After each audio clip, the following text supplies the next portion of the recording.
In this lecture, we're using time.deltaTime and a variable to make our player move at a good speed and not too quickly and not too slowly. Let's get started.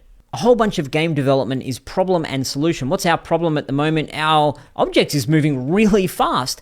And I guarantee if I play on this computer versus if I play on my old crappy laptop, it'll move at a different speed. And that's no good. We need to have our player move consistently. And we do that using time.deltaTime. Let me give you a little bit more context here. I'm going to make my game window as big as I can so that I finally see stats on within the top of my game window here. If I click on that and click on play, you can see the frames per second that I'm getting in my game. It's around 150 frames per second. Yours might not say that. And it might be that sometimes it's 130 as it was just there and sometimes 160. And if I'm calculating a whole bunch of particle effects and explosions and enemies, it might drop down to say 70 frames per second. So we can't rely upon our computer to have a consistent frame rate. It's going to be variable. So therefore we need to have our player consistent and understand a consistent frame rate, even if our computer is not trying to give us a consistent frame rate. And frame rate is important because update is being calculated each frame. So each frame we're trying to move our character based upon whether we're pushing to the right or pushing to the left, up, down, and it's moving it one on the X value or another one, and it'll move it a lot further and a lot faster if we're calculating update a lot more. So let's give a little bit more context to that and talk about using time.deltaTime. So time.deltaTime can tell us how long each frame took to execute. That's what it's doing. So time is the class we're tapping into. The clever folks at Unity have created a deltaTime value that we can access. And when we multiply something by time.deltaTime, it makes our game frame rate independent. So in other words, the game behaves the same on a fast computer as it does on my slow, crappy laptop. Just to be really clear what's going on here, if we've got a slow computer and a fast computer, I've just rounded the numbers to 10 and to 100. This is the frames per second that we would see on those computers. So on our slow computer, if we have 10 frames per second, what that means is each frame is taking 0.1 second to execute. So 0.1 plus 0.1 plus 0.1, we have 10 0.1s happening each second. If it's a fast computer, it might be getting 100 frames per second, in which case each frame is taking 0.01 of a second. So each 0.01 second, there's another frame, another frame, another frame. And after 100 of those have gone by, we've reached our 1 second mark. So to write it out in terms of moving our player 1 unit to the left, we would say 1 unit to the left times 10 frames per second times 0.1, which is the duration of the frame, equals 1. You don't need to worry about this formula so much. I just want to show you that time.deltaTime is this number here that's being calculated constantly by the computer and is making sure it's moving the right distance. So we'll jump back into our code and have a look at this. We've currently got input.getAxis horizontal, and what this is giving us is a number from -1 to 1. -1 is we're pushing left all the way, and +1 is we're pushing right all the way, and 0 if we're not pushing on either of those.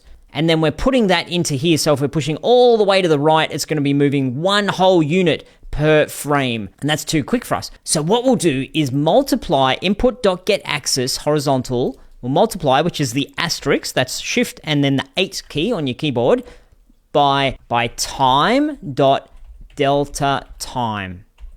And while we're here, we'll do the same for our Z or Z value. We'll multiply that time.deltaTime. Save and see what the result is back over in Unity. Let's click play. And then as we move around, oh yeah, we're not flying off the screen, but you know what? It's going pretty slow now. We need a way of tuning this. So, let's make it a bit faster, or a bit slower, a bit faster. We need a way of tuning it. And we're going to do that with a variable that we multiply to our equation here. So we can make it a little bit bigger, a little bit faster. And I think you're ready for that as a challenge. So the objective is to multiply by a speed variable by creating a new variable called move speed.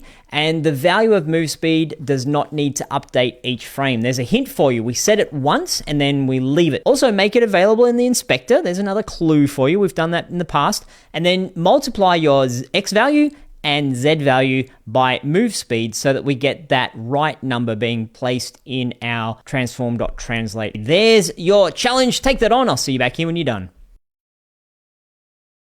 So we don't need to change each frame, therefore we put it at the top of our class. We will add a float and we'll call this move speed as I outlined, and I will initialize this. So we've declared our variable, and now we initialize the variable at, I'll make it 10f because I don't know how fast it needs to go. I'll just make it 10 as a round number. Then we needed to make it available in the inspector. And to do that, we serialize. So square bracket, serialize field. Good, job done there. Now we need to multiply our little formula down here by our movement speed.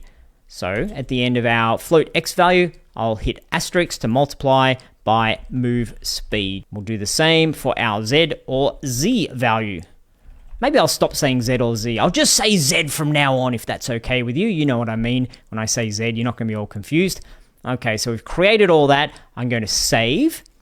Back over into Unity. Make the game window a little bit bigger. Click on Dodgy the Player so I can see. Here's my move speed value. Click on Play. And that feels pretty good. Yeah, moving around in the world at a good speed. If I wanted it quicker, I could say, hey, what happens if I put it up to 23? Oh, you know what? That's quick. If I want a really quick game, that's good. And, what happens if I put it down to 3? Maybe a little bit slow, but that's good if you want to get more slow precision. For now, I'll just leave it at 10 until I've got more of my game in there, and then I might tune it a little bit more. So there we go. We've got a much better movement system in our game now, and it's going at the speed we'd like it to, with some control over being able to make it faster or slower. Great work. I'll see you in the next lecture.